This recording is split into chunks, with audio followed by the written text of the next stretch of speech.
Isn't always about pursuing creative things anymore, and so that has been a huge barrier that's just been shut off to young people now. And also with the closing of many libraries and just vital ways of accessing art, it's just been really detrimental to young people in general. And so although my role is about encouraging and uplifting young people, a lot of the time I can see how much work there needs to be done. I think because I started writing, and that gave me so many transferable skills. I think I really came out of my shell. I also translated a couple Bengali poems before. I do want to give a bit of a shout out to the Stephen Spender Trust, because they run a competition every year where you can translate poetry from any language into English.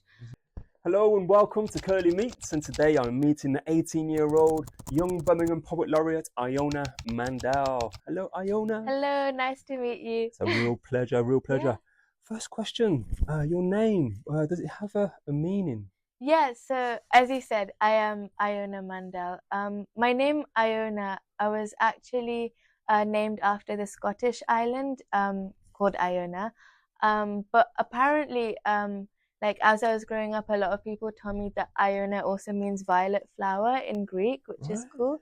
But yeah, I was named after the island because my parents had visited it, I think, shortly before I was born, and my mom just really liked the place, so she said that if she ever had a baby girl, she would name her Iona. And that was really lovely to hear that story growing up. And I was even able to visit the island a couple of years ago now. And that was a lovely experience too, just walking around, because it's actually like a pilgrimage site for a lot of Christian people. And I'm not Christian myself, but I could feel there was such a calming atmosphere in the island in general. There was a really nice church, and just seeing little tourist shops that had T-shirts with my name on it was funny as well. And just the place in general, I remember also learning about it in year 9 religious studies. So my teacher was talking about it, and then everyone looked at me when she said the name of the island, which was funny. And something funny that happened when we got there was it was raining for the whole day, and you have to get a ship from another island to Iona, because there's a huge stretch of water in between. But the ship doesn't go unless the seas are obviously quite good to go on. And that day we were scared that it would be really turbulent and we wouldn't be able to go there, because that was kind of the reason for our Scotland trip. But as soon as we landed in Iona, I remember the sun started shining, and that almost felt miraculous. It was really nice. And yeah, I do love my name. That's incredible. That's incredible. So you saw the origin story of your name. Yeah, you actually went to pay a pilgrimage there. Yeah, exactly. And the sun opened up for you. And everything. Wow, it's like the planets are lined up at that moment for you, man. Wow, amazing. But I'm always fascinated about names and heritage, and because our names are really important, aren't they? And when it comes to, because you're young Birmingham Poet Laureate, and an amazing journey, been able to catch you now and again online and stuff, and it's great to reconnect as well after a little bit of time. A long time. It might have been about 2017, 2018. Last saw each other. You're doing an arts award. Came around, and you're doing all the little tasks, and you did an amazing job, by the way. Thank you. Your arts award folder was one of the most prestigious ones I've ever put together. Thank you. So very well done, very well done. And so your origin story when it comes to writing, would you be able to explain a little bit more about how you got into it, who inspired you? Of course. So when I was growing up, I always felt like I had a bit of an inclination or a love for words in general. I was actually born in Bangalore in India, and I came here when I was about 2 years old, so very young. I've basically been brought up here my whole life. But when I came here, I didn't know any English at all. And my mother tongue is Bengali. My whole family is from West Bengal in India. And where I was born in Bangalore, they spoke a different language called Kannada. So I think I knew a couple words, bits and pieces of that. I could understand it a bit when I was very little, but my family spoke Bengali at home. They knew English too, but I didn't know either of those Wow. languages. So when I came here, I remember my mum put me in, I think like play group or like play school, and um, a lot of, obviously I was very young then, like 2 or 3 years old. A lot of the kids like understood English and could like speak bits and pieces of it, but for me it was just really alienating because Mm. I would just go there every day and I wouldn't talk to anyone because I couldn't, and communication was just really hard for me. Um, but then obviously I remember my parents were quite worried that I wouldn't pick up English like quick enough, and they started speaking at home a lot, and obviously as kids do, like I picked it up quickly. And Yeah. from then on, like my mom especially was really like instrumental in this because she would take me to the library to like read books, just and so that I could improve my like essential like reading communication skills. And that's like really poignant for me now, seeing how a lot of Birmingham City Council libraries are being shut down, Mm. Mm. just because of how the arts are like really underfunded here in general, and how important libraries were to me growing up. But yeah, that's where I kind of developed my love for words, and I think school really helped with that too because back in like primary school, I remember we did a lot more creative writing, Mm. which does not happen very much in secondary school, Right. or later on in life unless you pursue it yourself, which Mm. is really sad. But my primary school was like, I was lucky enough to have that opportunity where they would tell us to write like stories based on what we've been learning, or like just anything that we wanted. Um, Yeah. and from there on, I found that I had like a bit of a knack for reading and writing. Um, and I think I would also write at home. Um, my parents were definitely really supportive with this because my mom would especially encourage me to like use that skill of mine. Mm. Um, and I didn't know that my skill in writing was like almost like useful until later on, because one of my mom's friends actually told me that I could enter some of my work into like competitions Wow. and things, Wow. which like I didn't have any idea about at that age. I think at that age I was like 7 or 8. Um, and so I actually entered one of my poems. It was a poem called "It's Our World," that I entered into a competition that was run by the David Shepherd Wildlife Foundation. Right. Um, and we lived in London at the time, and I entered my poem in. It was about like on the theme of like endangered animals and like poaching. Um, and Oh. my poem ended up being like the worldwide runner up, and also I won in my category, which was like the under 8 category, I think. And that was like my first time entering anything, to have like some form of success was so encouraging at that age. Wow. And basically from then on, like I realized that my writing, obviously I enjoyed writing as a hobby in itself, but I could even like get something back from it, Mm. um, whether it was just like meeting other people who were interested, or obviously some kind of like prize or something that would make me feel good as well Mm. for it. And so that's how I kind of started pursuing it a bit more seriously. Mm. um yeah. That's incredible. So you had a disadvantage, not Yeah, being able to speak the language yeah, so competently you felt, and so it's almost like you overcompensated with the yeah, writing, and that saw you on the pathway to success. yeah. Honestly, Wow. yeah. And I'm about to start like an English literature degree now, which feels like I've come so far from like not being able to like speak, read, or write English, when a lot of other people my age could, and now doing an English degree. So it just feels like a full circle moment. So what a journey you've been on there. Yeah, it's been Wow. great. So tell me a bit more about Oxford then. So what did you study prior to? So what was your journey Yeah. like? Maybe last 5 or 6 years. Okay. What's that been like? Yeah.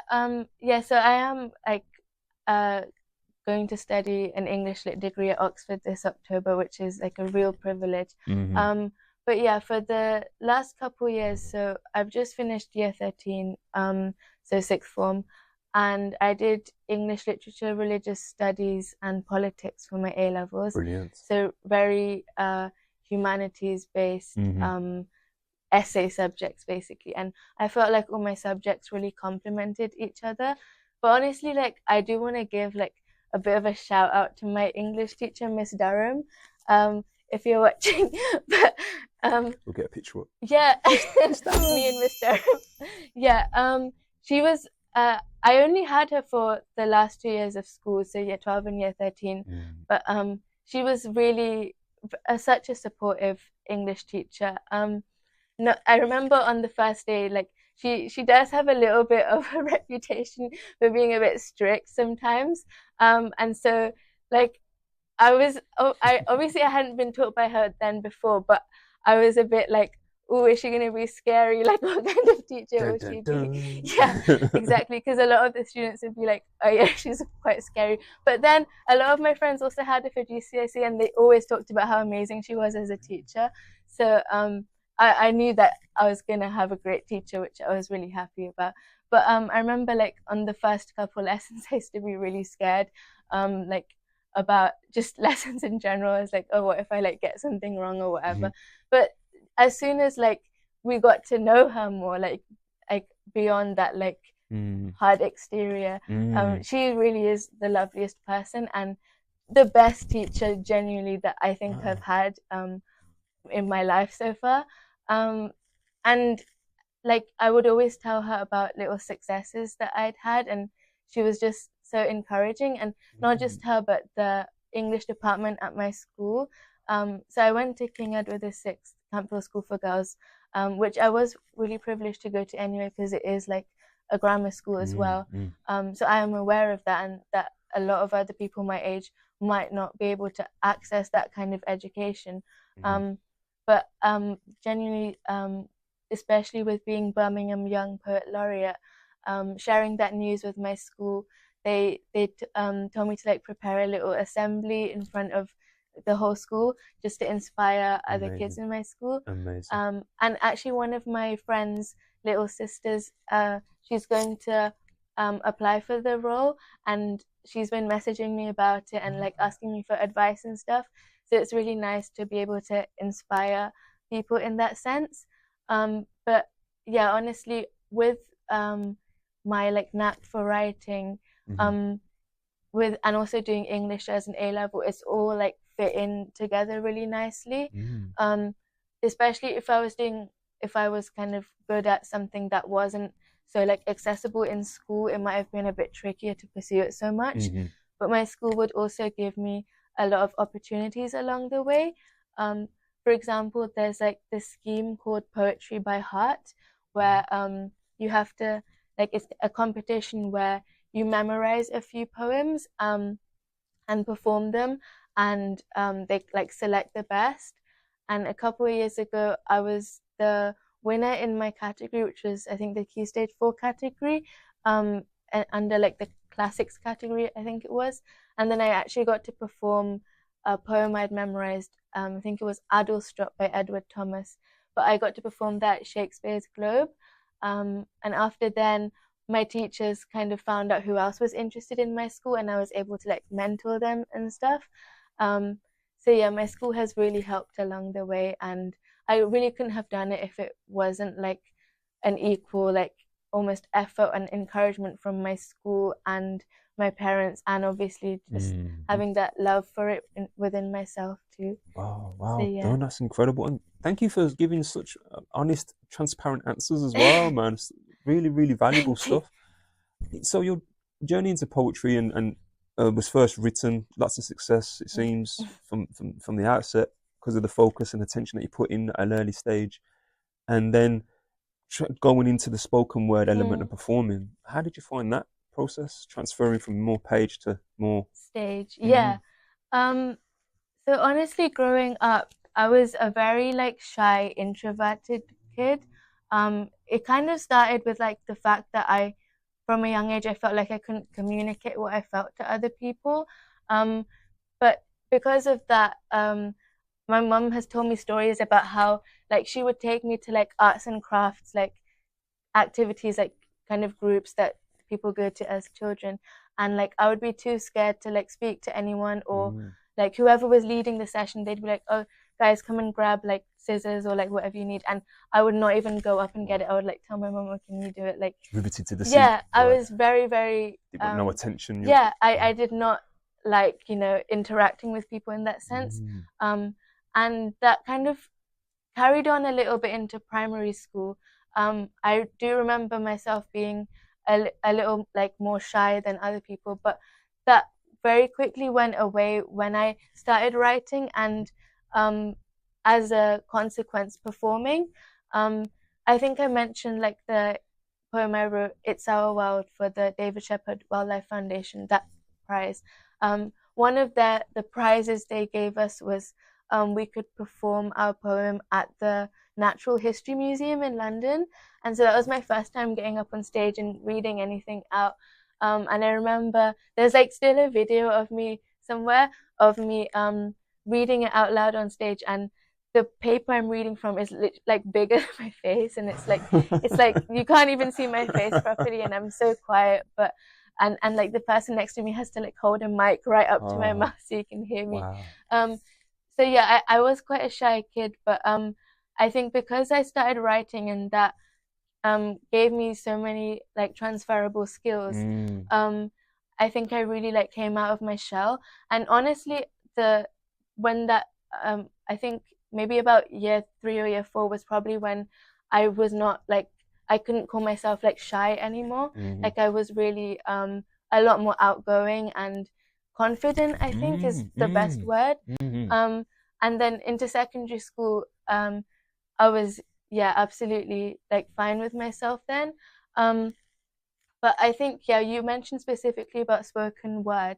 I do consider myself more of like a page poet rather than a like stage poet, which I think I would love to like do both to like an equal ability, but it's not like, it's not always feasible to just be as good as like to be like equally good at two things, because they're very different skills as well. But as like young poet laureate, a lot of my work has been like going to different schools and community centers and doing workshops, or like being invited to an event to just share some of my work, as I will do today as well.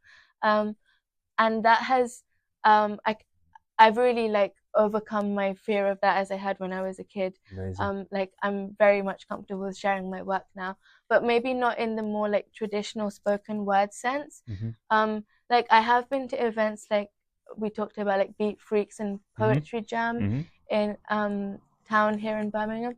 And I have shared my work there, and that is a really different feeling to just writing, because I feel like poetry is meant for sharing at the end of the day. Obviously it's a really like, it can be a really vulnerable like introspective like art form, but I think when you share it, especially at Poetry Jam, they like click when they like specific parts of the poem. Like the audience are very like interactive and engaged, and that was what I really liked. And also Empower Poetry, they've been great too. I performed there, I think it was just once, but the audience was so responsive as well. Pick up to Ryan Sinclair then. Yeah, definitely. And just because that like exhilarating feeling that spoken word gives you is something that I do love. But my fellow Birmingham poet laureate, Jasmine Gardosi, she's a really, really good spoken word artist, and she does a lot of beatboxing as well. Like she kind of melds beatboxing and poetry. Which is, and the rhythms. Yes, the plosives especially. It's such an innovative thing she does, and I could never. But she's the way she like owns the stage is like just so cool to watch. So big up Jasmine as well. Indeed. So I do admire a lot of spoken word artists, but I would still like consider myself to kind of flourish a little bit more when I'm just writing. And when I do read out my work, it's not always with the same, I don't know what word to use, it's not always with the same like drama as I've seen a lot of other people do. which I might actually like to experiment with in the future, because it seems like a really good way to engage with young people too. Like as a young poet laureate, a lot of like the work I do is to like engage young people within writing, because it's not something that's as encouraged a lot of the time. And so I do respect spoken word as a form, and I would love to continue doing more in the future. Oh man, you've brought so much value to the whole scene anyway, Thank the you. whole genre of poetry. Thank There's you. many genres of poetry, spoken word being an element of that. But sounds like you're doing great work. You're only 18, just starting out on your incredible journey. So don't be too hard on yourself. You know, at the same time, it sounds like you've really broken many barriers Yeah, I've personally. tried to. Yeah. And what a great ambassador for poetry you've been as well in your tenure as Young Birmingham Poet Laureate. And long may it continue as an ambassador regardless. Thank you. Yeah. What would you say have been some of your plenty of highlights? Just wondering, has there been any lowlights, Yeah. realisations?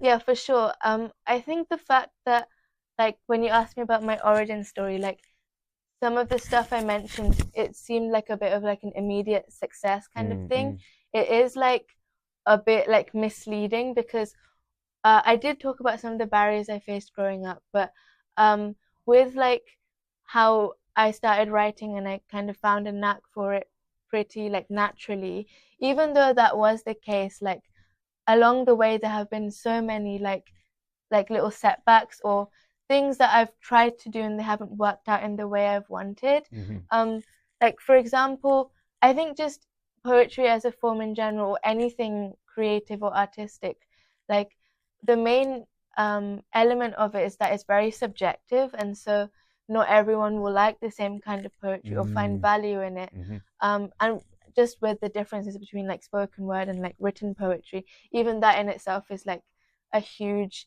um there's like a little bit of a gap in it, I would Mm, say. mm.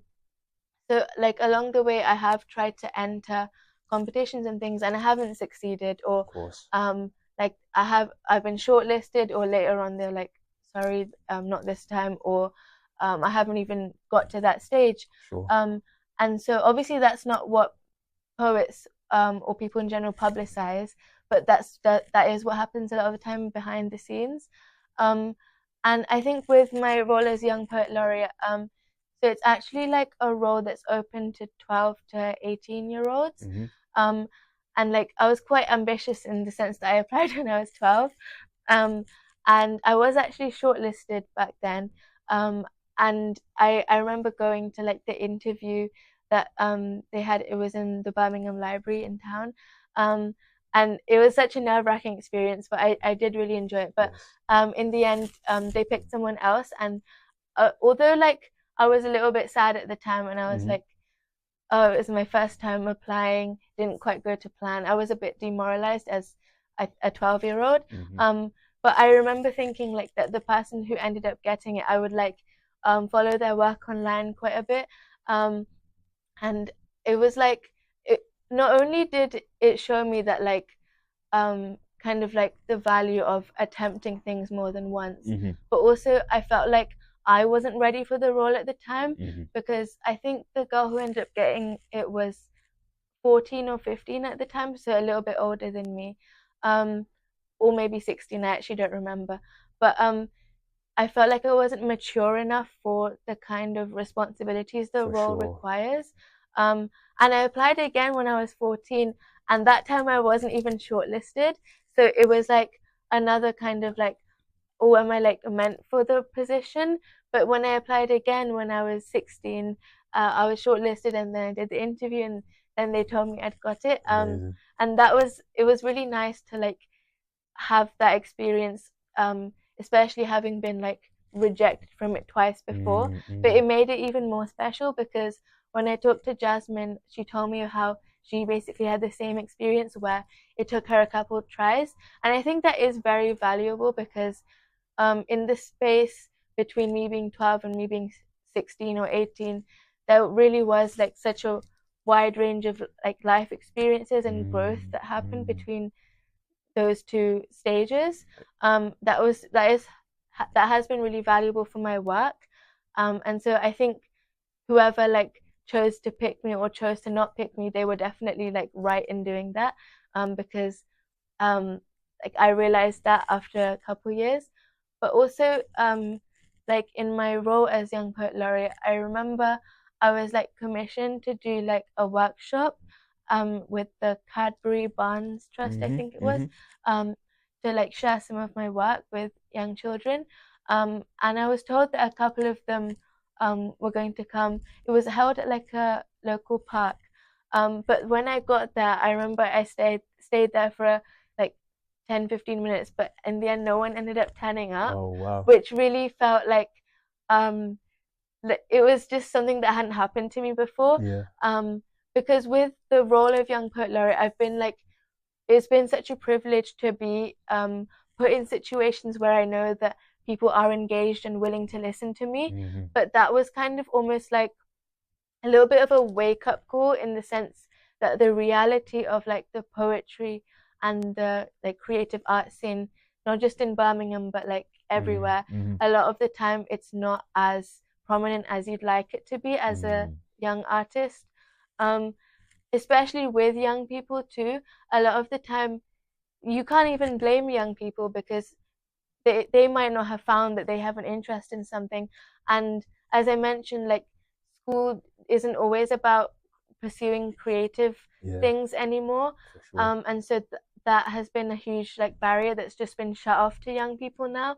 And also with the closing of many libraries and just vital like ways of accessing art, it's just been really detrimental to young people in general. And so although my role is about like encouraging and uplifting young people, a lot of the time like I can see how much work there needs to be done to like get it to a healthy level. And that was like, the organization were really kind in the sense that they'd already like paid me and like commissioned me for it. But just the fact that no one came, it was a little bit of like a low light. But I think that taught me like a valuable like lesson in a sense as well. So it wasn't all bad. Very, very well done. I mean, any, because I think you'll come onto this actually, because it seems to me you're able to manage rejection very well, put it into perspective, and with a bit of patience and a bit of distance, maybe a little bit of time and reflection. It's like you said, it's made you a more formidable poet. And a more formidable laureate. So you feel more capable of doing more with the title. And as an ambassador, I think you've conducted yourself magnificently. Thank you. When it comes for any useful tips that you've received as we kind of wrap up now, what would you say has been some useful tips that you've picked up along the way, would you say?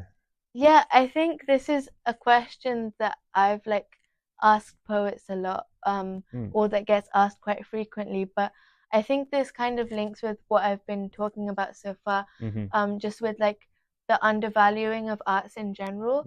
I think as like, if you're a young poet out there or a young artist in general, if your work isn't valued to the extent that you think it should be, I don't think you should just kind of be quiet and like take that, or just accept it. I think it might be easier for me to say because of the young poet laureate role, which has opened up so many opportunities to me.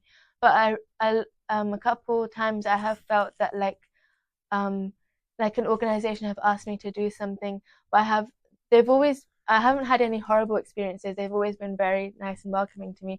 So, but sometimes I felt that like my work isn't always being valued to the extent which I think it deserves. And I think in saying that, like, you shouldn't be ashamed or think of yourself as like arrogant or like prideful, in the sense that you have like a mental like standard of what you think you're worth, almost entitlement almost.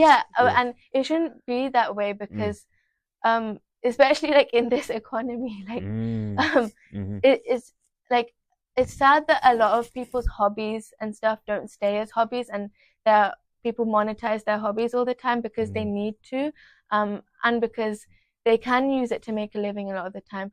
But I don't think that you should shy away from the fact that sometimes you might not be valued as much as you should be.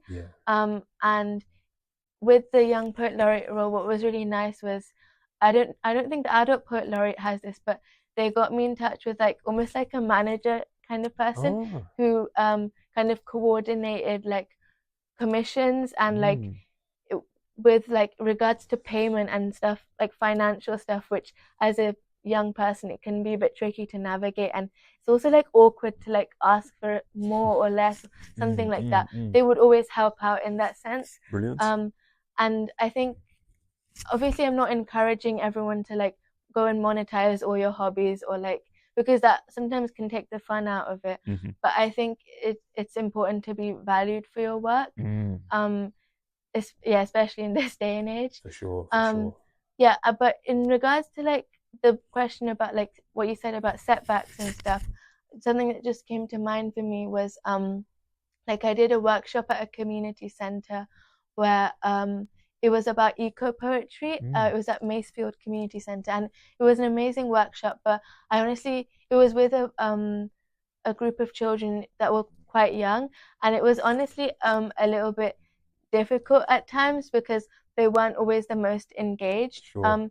And I think that could be, some people might see that from the perspective of, oh, they're not valuing your work. But I don't think, for me, when it comes to like children or something like that, it's not about immediate. Yeah, it's not about immediate like payoff, like payoff or gratification, almost. Like it just meant a lot to me that the children were there in the first place. And as I already talked about, they face so many barriers just in regards to accessing art in general. For sure. So I think the principle of like making sure people value your work, it doesn't apply everywhere, because you do need to be mindful of why your work might not be being valued. But in some cases where like an organization might not be like always treating you the way you want, I think in those cases they do need to be held to account. But overall, I would say to remain like almost headstrong in that aspect. As a kid, I was obviously really awkward and shy, and I could never imagine myself like even daring to like ask for like better treatment in some aspect. But I think it is important. Wow, wow, wow. Okay, wow. So you're 18 now. You're on your way to Oxford. I'm just thinking about the future.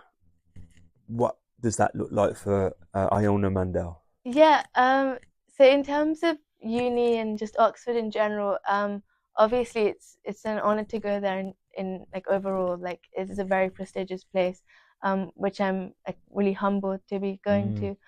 But I have like kind of found societies and things that I think I would find like-minded people at. Like I think they have a poetry society. I think my college specifically has a literature society. Also the South Asian Society. I saw that they had like a South Asian poetry night that was a couple months ago. And I was like hoping that they do one like next year as well, so I could be part of that. So those kinds of things, I think, with studying English as well, I definitely will find a lot of people who are interested in writing. A lot of people who are South Asian from my particular background as well, which I'm really passionate about.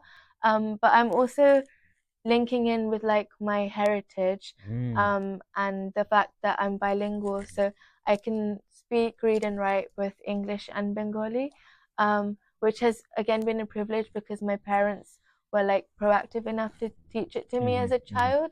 But I've like, I know conversational Bengali like very well, but I've been trying to branch out a little bit more into like how Bengali is written creatively, especially in poetry.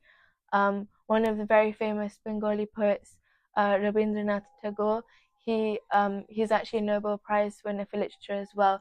So there is like a sense of literature and a value for art that has been ingrained in my community as well. Like when I go back home to India, where I'm from, in West Bengal, like in the evenings, you'll hear like young children like in their rooms like practicing like Bengali songs, or like trying to keep that like creativity alive. So I'm lucky enough that although a lot of South Asian people I know, their families haven't always been encouraging in the creative side of things, I'm lucky that it's a part of my culture too. And related to that, I've also translated a couple Bengali poems before. I do want to give like a bit of a shout out to the Stephen Spender Trust, because they run a competition every year where you can translate poetry from any language into English. And I also did work experience with them and met loads of translators, which was really cool. But with I've tried my hand at translation, which is really difficult, but I do enjoy it a lot. And so I know a poet who's based in India, where I'm from, and she writes really good Bengali poetry. So she's translating a few of my poems, and I'm translating some of hers. Amazing. And we're working to put it together into a book, and hopefully have it released in Kolkata Book Fair, which is a really like big kind of literature and book fair that's in India.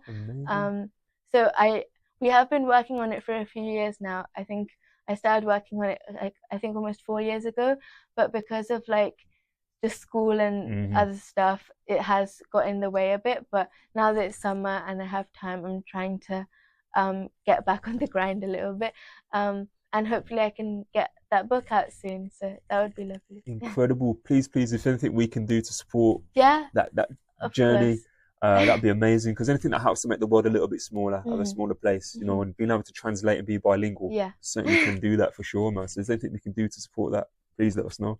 Thank you. But no, Iona, it's been a huge pleasure and a major honor. I'm so humble that you're here today. Thank you spending so time much. with us, and it's been a real honor. Thank you again for coming along. Thank you for inviting me. It's been great to connect after so many years too.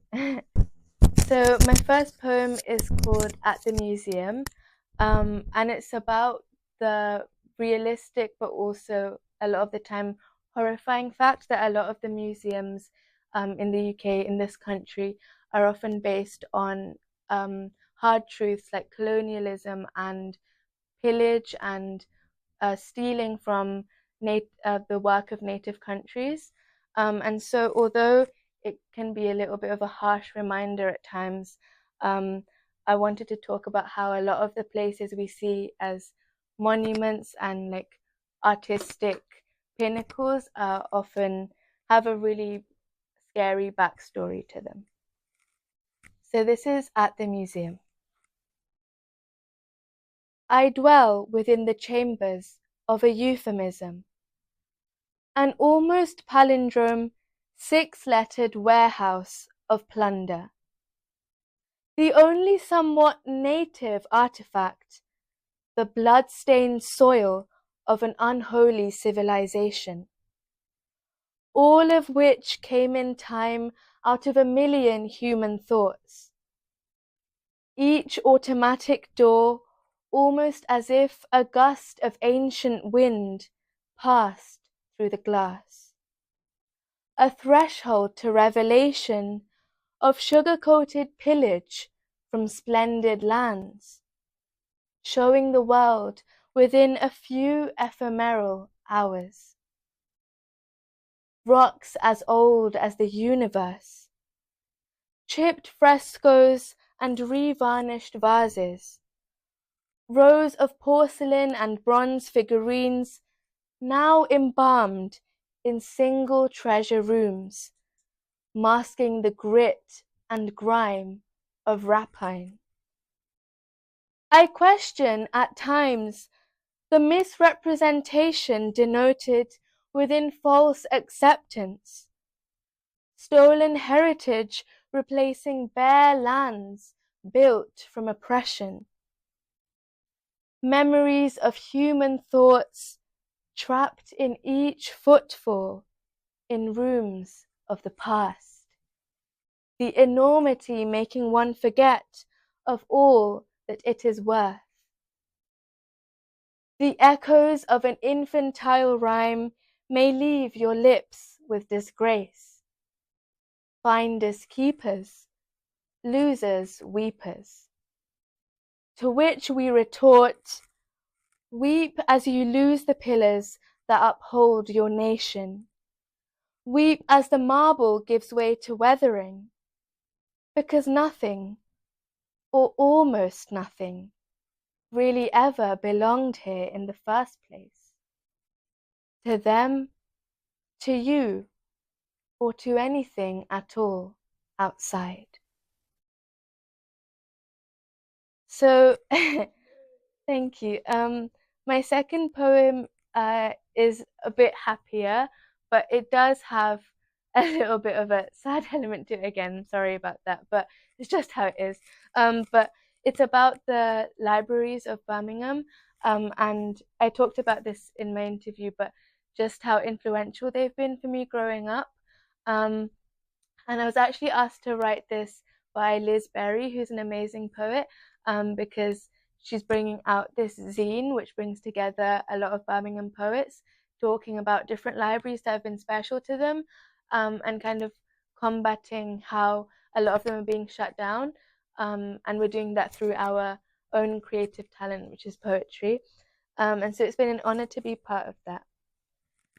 So this is called For the Love of Words. When the Library of Alexandria burned, I was not there to engulf its flames, nor save its leather-bound victims. Seized by invaders, as Nalanda watched her custodians of knowledge murdered, I remained absent. But today, when they close our warehouses of dreams, extinguishing the fires of curiosity and hope, I fill our libraries so they are never void, and write poetry so that the words live on in the indelible ink of my mind. There is a book left in a corner somewhere, caressed by sticky fingers, dog-eared by an unknowing child, to remember where they left off, on paper and in heart. The boy who forgot his mother tongue over the years borrowed a book his father read to him as a child. And for a moment he felt what it meant to be home in a library in Birmingham. Each page touched here, letters traced by the young and old alike, immigrant mothers, school dropouts, the homeless and the coy, embraced within its warm spaces, learning to shape words to the timbre of their voice. When people are placed before profit, empowerment before power, and community before corruption, our children shall grow old in a world they are proud of, libraries building bridges, and the words never going extinct. Thank you. And for my final poem, I thought it would only be right to read out a poem that I translated myself from Bengali. It's a bit more of a funny, humorous poem just to end off on, and it's about poets in general and how weird and maybe quirky they can be sometimes. So this poem is called Those Who Write Poetry, and it's translated from the original poem in Bengali called Kobita Jara Lekhe by Shobhik Bandyopadhyay. Those Who Write Poetry. Those who write poetry need not be feared. There is no need to think they are know-it-alls. Do not think that they belong to an estranged land, that they're extraordinary, well-placed.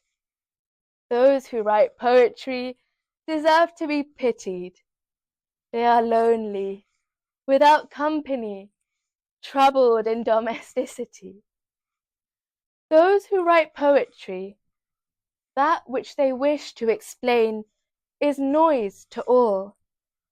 All they have is a sleepless table and a restless pen. Traversing streams of humanity, they board a misty train carriage for a far-fetched, illusional city. Those who write poetry have nothing but poetry. Poetry too taunts them at times, forsaking them. Those who write poetry need not be feared. They are isolated astronauts who all go by the name of Robinson Crusoe. Thank you. Thank you.